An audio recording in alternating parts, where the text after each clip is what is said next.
আসসালামু আলাইকুম রহমতুল্লাহ। প্রিয় বাগানী বন্ধুগণ,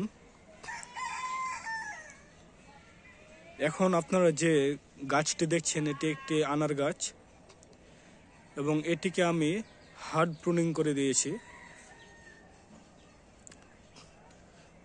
অনেক ভাই বলতে পারেন যে আপনি গাছটি কেন হার্ড প্রুনিং করলেন, তাও আবার এই সময়তে। দেখুন, গাছটি অনেক ঝোপালো ছিল, প্লাস গাছটি অনেক উঁচু হয়ে গিয়েছিল। তো এই শীতকালে আমি ফলনের জন্য গাছটিকে ঝোপালো করে রেখেছিলাম। তো অনেকগুলো ফুল আসছে, গুটি সেট হচ্ছে, আবার ঝরে যাচ্ছে, কিছু করার নাই। এবং গাছটি অনেক লম্বা হয়ে গিয়েছিল। এখন যতটুকু দেখছেন, গাছের মাথা থেকে আরো 3 হাত মতো লম্বা ছিল, তাই সেগুলোকে ছেঁটে দিলাম। গাছটিকে এখন সাজিয়ে নিচ্ছি। ইনশাল্লাহ আগামী ফেব্রুয়ারি মার্চে ফলন নেব। সেই জন্য গাছটিকে এখন প্রুনিং করে একটা সুন্দর শেপে আনার জন্য ছাঁটাই করে দিয়েছি। দেখুন, এখানে যে ডালগুলো প্রুনিং করেছি সেগুলোতে কিন্তু ফুল আছে, আরো ফুল ছিল, অনেকগুলো ফুল আছে।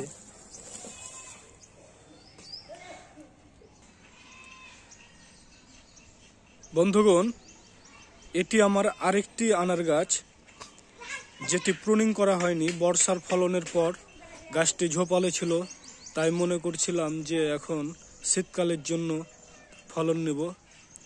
তো ফুল ঠিকই আসে, গুটিও সেট হয়, আবার ঝরে যায় পর্যাপ্ত খাবার দেওয়ার পরও।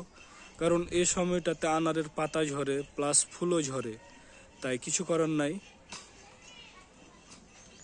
দেখুন, অনেকগুলো পাতা হলুদ হয়ে আছে। এগুলো ঝরে গিয়ে নতুন ডাল এবং প্রশাখা বের হবে, পাতা বের হবে। আর এই নতুন ডাল, শাখা প্রশাখাগুলোতেই আগামী ফেব্রুয়ারি মার্চে ফলন আসবে ইনশাল্লাহ। তো দেখুন, এই গাছটিও কিন্তু অনেক লম্বা। এই গাছটি অনেক লম্বা, এতে অনেকগুলো ফুল আছে। এর আগে অনেক ফুল এসেছিল, তো ঝরে যাচ্ছে, কিছু করার নাই। তো এই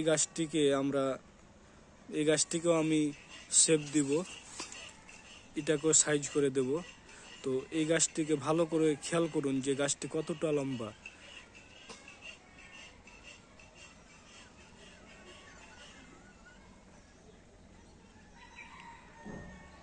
গাছটি প্রায় 8 ফিটের মতো লম্বা। তো গাছটিতে যদি এখন ফলন নিই, ফলন নেওয়ার পর গাছটির যেহেতু আরও বাড়ন্ত হবে এবং এটি বাড়তেই থাকবে, সেখানে শীত পরবর্তী যে ফলনটা নেব সে সময় গাছটি অনেক লম্বা হয়ে যাবে। এতে ঝড় বাতাসের সমস্যা হতে পারে। তাই সব সময় চেষ্টা করা উচিত যে আনার গাছগুলোকে মাঝারি আকারের বা খাটো আকারের ঝোপালো করা। তো আমি যে গাছগুলো দেখলেন প্রুনিং করেছি, সেই গাছগুলো কিন্তু এই রকম লম্বা ছিল, তাই সেগুলোকে প্রুনিং করে দিয়েছি। চলুন আরেকটি গাছ আপনাদের দেখাই, সেটি কিভাবে প্রুনিং করেছি। সেটিকে হার্ড প্রুনিং করে দিয়েছি। দর্শক, এটি আরেকটি আনার গাছ, এটি সুপার ভাগুয়া জাতের আনার গাছ। এটাতে প্রচুর ফুল আসছে, প্লাস ফুলগুলো ঝরে যাচ্ছে এবং গুটিগুলো সেট হয়ে ঝরে যাচ্ছে। আর এটিও ওই গাছটির মতো অনেক লম্বা ছিল, তাই এটিকেও একদম হার্ড প্রুনিং করে দিয়েছি। দেখুন, নিচে তার ডালপালাগুলো পড়ে আছে এবং সেই ডালপালাগুলোতে ফুল রয়েছে।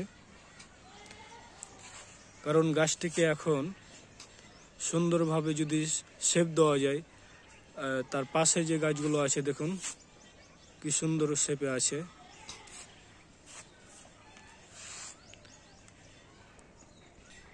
আপনাদের তার পাশের আরো একটি গাছ দেখায়।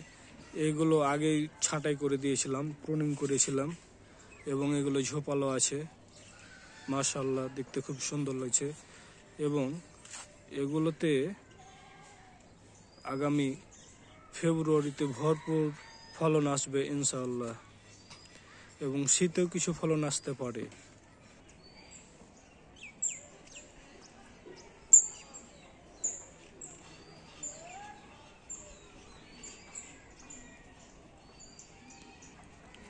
এর পাশে আপনারা আরো একটি আনার গাছ দেখতে পাবেন।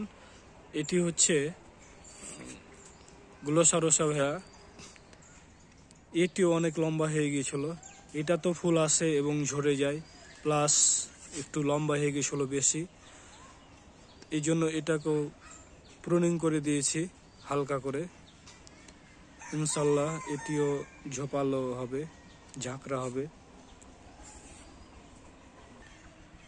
তো আপনাদের যাদের আনার গাছগুলো এমনটা উঁচু হয়ে গেছে, তারা চাইলে ওপর থেকে 2 হাত মতো প্রুনিং করে দিতে পারেন। তাহলে নিচ থেকে নতুন শাখা প্রশাখা বের হবে এবং গাছটি ঝোপালো হবে। এতে এই গাছটি ঝড় বাতাস থেকে রক্ষা পাওয়ার চান্স অনেক বেশি, এবং এটি আপনার গাছকে ঝোপালো ও সুন্দর করবে। আর গাছকে যদি ঝোপালো ও সুন্দর করতে পারেন, ইনশাআল্লাহ তাতে ফলনও খুব সুন্দর হবে। আপনারা চেষ্টা করবেন গাছগুলোকে এমনভাবে ঝাঁকড়া অর্থাৎ ঝোপালো করতে, তাহলে গাছটি সুন্দর একটা শেপ পাবে এবং এতে দারুণ ফলন হবে।